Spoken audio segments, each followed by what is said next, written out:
آج ہم ایک بہت ہی دلچسپ موضوع پر بات کر رہے ہیں۔ اسماعیلی روایت میں یا علی مدد اور مولا علی مدد کا سلام، یہ الفاظ جو آج ہم سنتے ہیں، ان کے پیچھے کیا کہانی ہے؟ جی، یہ صرف آپ سمجھیں ایک رسمی جملہ نہیں ہے۔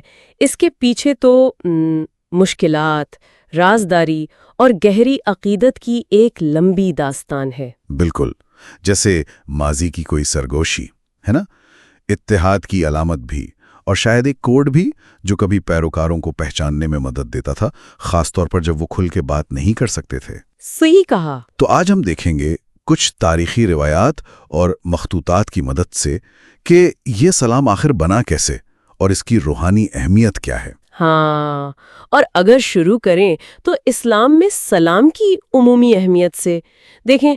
السلام علیکم کہنا صرف ایک رواج تو نہیں ہے، یہ تو امن اور رحمت کی دعا ہے۔ جی، امام حسین کا ایک قول بھی ہے کہ سلام میں پہل کرنے والے کو 70 ثواب ملتے ہیں، جبکہ جواب دینے والے کو صرف 1۔ تو یہ معمولی بات نہیں، برکت کا باعث ہے۔ شیعوں کو بہت مشکلات کا سامنا کرنا پڑا۔ بہت زیادہ، خاص طور پر صفین کی جنگ کے بعد اموی دور میں تو ظلم و ستم بہت بڑھ گیا تھا۔ تو انہیں خطرناک حالات میں اماموں نے وہ تقیرہ کا اصول متعارف کروایا، یعنی حکمت سے اپنی شناخت چھپانا۔ جی بالکل، اپنی جان اور ایمان کی حفاظت کے لیے یہ ایک ضرورت بن گئی تھی۔ تو اس تقیہ کی وجہ سے کمیونٹی کے آپس میں تعلقات اور پہچان کے طریقے بھی بدلے ہوں گے؟ یقیناً، رابطے زیادہ محتاط، زیادہ خفیہ ہو گئے، اور اسی دور میں جب امام محمد باقر کے زمانے کے بعد امام جعفر صادق نے دیکھا کہ پیروکار بہت دور دور بکھر گئے ہیں، ہاں، تو انہوں نے باہمی شناخت کے لیے ایک روحانی نشانی بتائی۔ ایک روایت کے مطابق انہوں نے فرمایا کہ ہمارے پیروکاروں کی پیشانیوں پر ایک خاص نور ہوتا ہے۔ اچھا، جی، اور جب وہ آپس میں ملے تو ایک دوسرے کی پیشانی چومے۔ یہ ایک طرح سے باطنی تعلق کی تصدیق تھی، خاص طور پر جب کھل کر بات کرنا مشکل تھا۔ واہ، یہ تو بہت گہری بات ہے۔ پھر آیا دور سترہ، جب اسماعیلی امام عوام کی نظروں سے پوشیدہ تھے۔ جی، پردے کا دور۔ اور پیروکار تو فارس سے ہندوستان تک مختلف علاقوں میں الگ الگ پہچانوں کے ساتھ رہ رہے تھے۔ تب تو خفیہ اشاروں کی ضرورت اور بڑھ گئی ہوگی۔ بالکل بڑھ گئی۔ اسی لیے ایک روایت ملتی ہے کہ ایران کے کچھ دیہی علاقوں میں اسماعیلی سلام کرتے وقت اپنا دایاں ہاتھ یعنی کھلی ہتھیلی بھی بلند کرتے تھے۔ اچھا، سلام کے ساتھ اشارہ بھی؟ ہاں، یہ سلام اور اشارہ مل کر ایک قسم کی خفیہ زبان بن گئے تھے۔ خطرے کے وقت میں، رازداری میں، یہ ان کے اتحاد اور پہچان کو قائم رکھتے تھے۔ اور پھر آلمود کے بعد کا دور، وہ تو سنا ہے بہت ہی کٹھن تھا۔ ہندوستان سے ایران جانا، امام کے خفیہ ٹھکانے تک پہنچنا۔ اوہ، وہ سفر تو جان لیوا تھا، خاص طور پر وہ بختیاری قبائل کے ڈاکوؤں کا خطرہ۔ وہ تو مسافروں کو لوٹ لیتے تھے، قتل تک کر دیتے تھے۔ اللہ، تو زائرین کیسے سفر کرتے ہوں گے؟ یقیناً شناخت چھپا کر۔ جی بالکل، اور اسی حوالے سے ایک پرانے مخطوطے میں ذکر ملتا ہے جسے بابا شیر محمد بمبئی سے منسوب کیا جاتا ہے کہ عظیم مبلغ پیر دادو، جن کا انتقال 1596 میں ہوا، انہوں نے زائرین کی حفاظت اور شناخت کے لیے کچھ خفیہ سفری کوڈز متعارف کروائے تھے۔ کوڈز؟ یہ تو بہت دلچسپ لگ رہا ہے۔ مطلب الفاظ کو بقا کے لیے استعمال کیا گیا۔ یہ صرف اشارے نہیں تھے، یہ تو زندگی اور موت کا سوال بن سکتے تھے۔ بالکل، صورتحال ایسی ہی تھی۔ وہ کوڈز یہ تھے، دیکھیں، اگر کوئی مرید ایران جا رہا ہوتا یعنی امام کے مرکز کی طرف، تو وہ دوسرے سے ملنے پر آہستہ سے کہتا، ہائے زندہ۔ ہائے زندہ؟ یعنی وہ زندہ ہے، امام کی موجودگی کا اشارہ۔ بالکل۔ اب اگر سامنے والا شخص بھی اسماعیلی ہوتا اور ایران ہی جا رہا ہوتا تو وہ جواب میں کہتا، ہائے زندہ۔ اچھا، تو مطلب وہ پہچان لیتا تھا کہ یہ اپنا ہی بندہ ہے، پھر وہ ساتھ سفر کرتے ہوں گے۔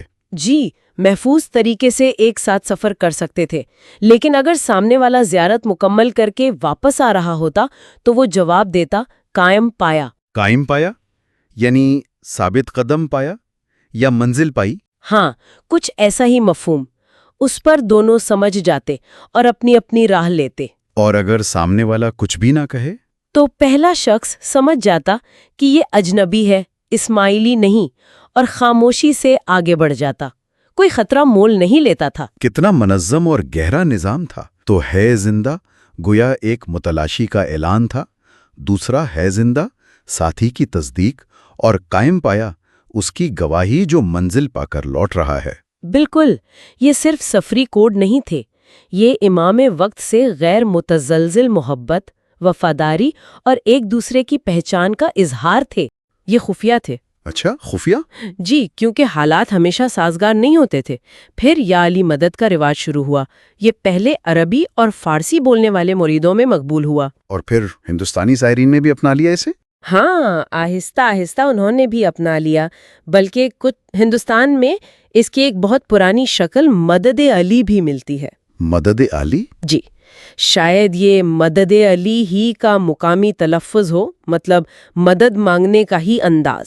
تو یہ صرف پہچان کے لیے نہیں تھا، اس کا تعلق اس وقت کے مشکل حالات سے بھی تھا؟ یقیناً، وہ دور جب ظلم و ستم زیادہ تھا تو یہ کلمات ایک طرح سے کہہ لیں روحانی ہتھیار بن گئے۔ روحانی ہتھیار، دلچسپ بات ہے۔ جی، یہ کمیونٹی کو جوڑتے تھے، حوصلہ دیتے تھے اور پہچان کا ذریعہ بھی تھے۔ یہ تقیہ کے اصول کے تحت تھا، یعنی اپنے عقیدے کو حکمت سے چھپانا۔ تو یہ صرف سلام نہیں بلکہ ثابت قدمی کی علامت بھی تھا۔ بالکل، اور یہ اتنا اہم ہو گیا کہ 17ویں صدی تک تو گنانوں میں بھی۔ گنانوں میں؟ یعنی وہ جو مقدس کلام ہے؟ جی ہاں، پیروں کے لکھے ہوئے گیت اور کلام، ان کے شروع میں باقاعدہ یا علی مدد لکھا جانے لگا۔ ارے واہ! تو یہ پھیلا کہاں تک؟ ہندوستان سے باہر بھی؟ جی، یہ ہندوستان سے ایران گیا، افغانستان، شام، وسطی ایشیا، کافی علاقوں تک پھیلا۔ ماخذ میں چین کا بھی ذکر تھا، وہاں کچھ خاص انداز تھا؟ ہاں، چین کے جو اسماعیلی ہیں وہ کہتے وقت احتراماً گھٹنوں پر ہاتھ رکھتے تھے۔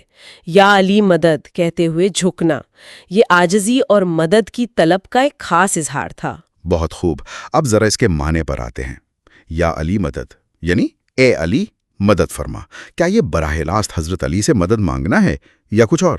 اس کا ایک باطنی پہلو ہے، یہ اصل میں امام وقت کے وسیلے سے اللہ سے مدد مانگنا ہے۔ امام وقت؟ جی، جو اسماعیلی عقیدے کے مطابق ہر دور میں موجود ہوتے ہیں اور حضرت علی علیہ السلام کے نور کا مظہر سمجھے جاتے ہیں، تو یہ اس نور، اس رہنمائی کے ذریعے الہی مدد کی دعا ہے۔ اچھا، تو یہ صرف دنیاوی مدد نہیں، روحانی مدد کی طلب ہے۔ بالکل، روحانی رہنمائی، اللہ کی تائید۔ اور جواب میں مولا علی مدد، مولا علی آپ کی بھی مدد کرے۔ یہاں یہ مولا کا لفظ کیوں؟ یہ بہت اہم نقطہ ہے۔ مولا کا مطلب ہے آقا، مالک، نگہبان۔ یہاں یہ لفظ ایک خاص اشارہ ہے۔ کیا اشارہ؟ یہ اس شخص کی طرف اشارہ سمجھا جاتا ہے جس نے امام وقت کا دیدار کیا ہو، یعنی امام کی روحانی حقیقت کو پہچانا ہو، معرفت حاصل کی ہو۔ اچھا، تو جواب دینے والا ایک طرح سے اپنی نسبت کا اظہار کر رہا ہے؟ جی، وہ دعا لوٹانے کے ساتھ ساتھ امام کی ولایت، یعنی ان کے روحانی اختیار اور اپنی اس نسبت کا اقرار بھی کر رہا ہے۔ یہ تو بہت گہری بات ہے، مطلب عام سلام دعا سے بہت بہت مختلف ہے۔ یقیناً، یہ روزمرہ کا سلام ہے، لیکن اس میں ایک گہری روحانی وابستگی ہے۔ تو کیا یہ صرف آپس میں ہی استعمال ہوتا ہے؟ ہاں، یہ بھی ایک خاص بات ہے۔ یہ سلام بنیادی طور پر اسماعیلی کمیونٹی کے اندر ہی استعمال ہوتا ہے۔ اور باہر دوسرے لوگوں سے ملتے وقت؟ دوسرے مسلمانوں یا غیر مسلمانوں سے ملتے وقت عام اسلامی طریقہ یعنی السلام علیکم ہی کہا جاتا ہے۔ یہ اندرونی پہچان اور تعلق کی علامت ہے۔ ٹھیک، اب اس کی مذہبی بنیادوں پر بات کرتے ہیں۔ کیا قرآن اور حدیث سے اس کی کوئی تائید ملتی ہے؟ ماخذ کیا کہتے ہیں؟ جی، ماخذ بتاتے ہیں کہ اس کی جڑیں قرآن اور حدیث میں موجود ہیں۔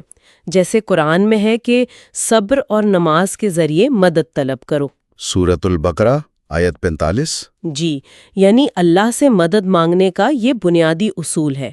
پھر سورۃ النساء کی آیت 75 میں دعا ہے کہ اے اللہ، ہمیں ظالم بستی سے نکال اور ہمارے لیے کوئی ولی اور کوئی مددگار بھیج۔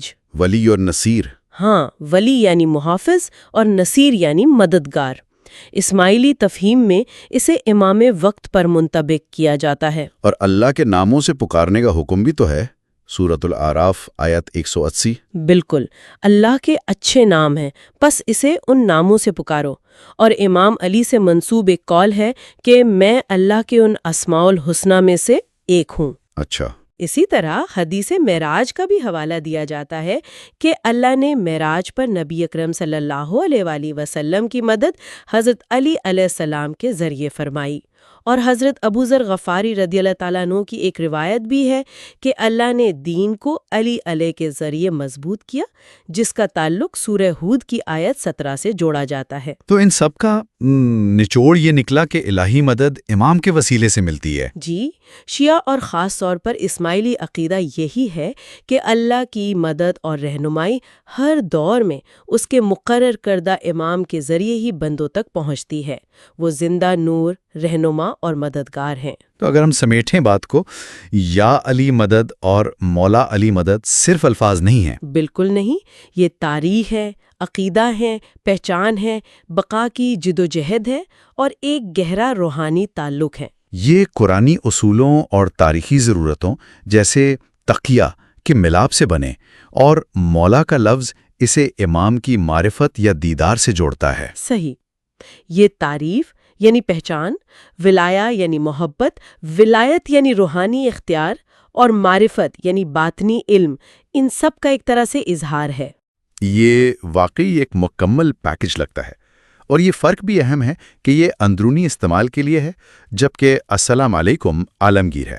جی بالکل، آخر میں بس یہ سوچنے کی بات ہے کہ جب ایک سادہ سا روزمرہ کا سلام بھی اپنے اندر اتنی گہری تاریخی اور روحانی پرتیں رکھ سکتا ہے، تو یہ ہمیں مختلف کمیونٹیز کی بات چیت، ان کے ثقافتی اظہار، ان کو سمجھنے کے بارے میں کیا سکھاتا ہے؟ شاید ہمیں ہر چیز کو زیادہ گہرائی سے دیکھنے کی ضرورت ہے۔ بہت گہری بات ہے۔